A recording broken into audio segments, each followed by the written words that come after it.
Think NASCAR drivers just show up and drive on race day?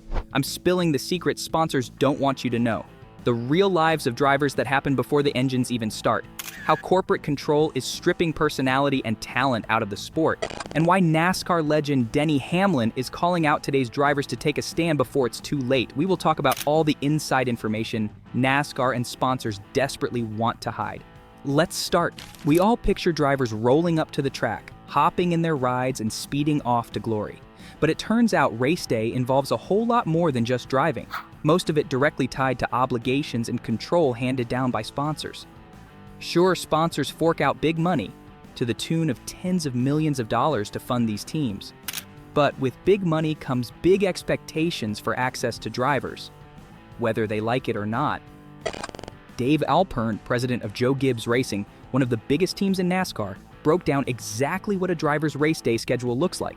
And it involves a whole lot of meet and greets, handshaking, fancy dinners, and corporate events. We're talking schmoozing sponsors and executives trackside or in luxury boxes in the hours leading up to green flag time.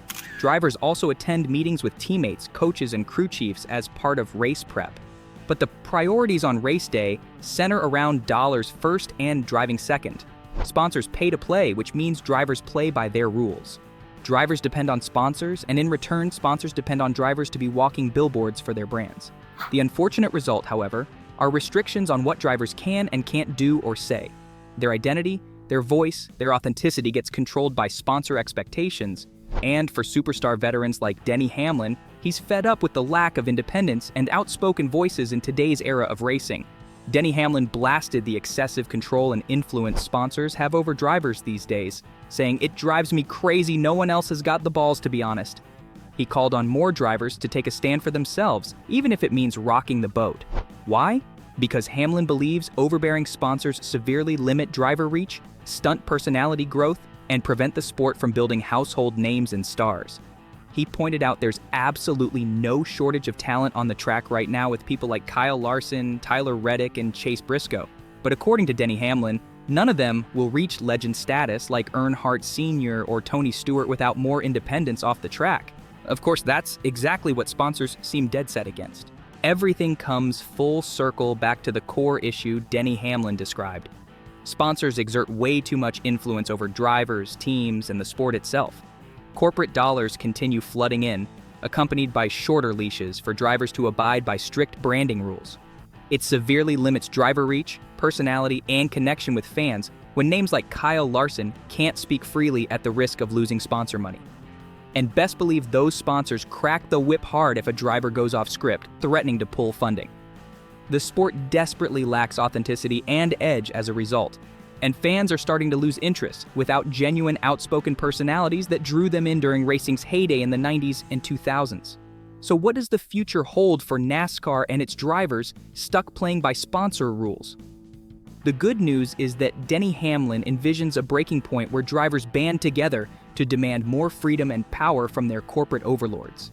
These sponsors wield immense power and influence right now, but there's no NASCAR without its most popular drivers and personalities. If enough band together and push back, sponsors may have no choice but to cave and relinquish some control. That could pave the way for budding superstars like Chase Elliott, Kyle Larson, and Tyler Reddick to grow into household names known for their authenticity and brand as much as their racing success. It won't be easy, and sponsors will almost surely kick and scream the whole way until the very last moment. But the possibility remains for a driver revolution that ultimately proves what Denny Hamlin already understands.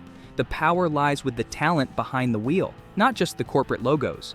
Racers become racers because they were born to push boundaries and overcome obstacles, not serve as sponsorship billboards. Hope remains that fans will get themselves a modern-era Big E, smoke, or intimidator that speaks their mind and races on their own uncompromising terms. But until drivers unite to check sponsors' power, the corporate muzzle remains strapped tightly across the sport we used to know and love. There you have it, fans, the real race day routine for NASCAR drivers. Hours of sponsor schmoozing with a side of driving, corporate control running amok at the expense of big personalities and fan connection.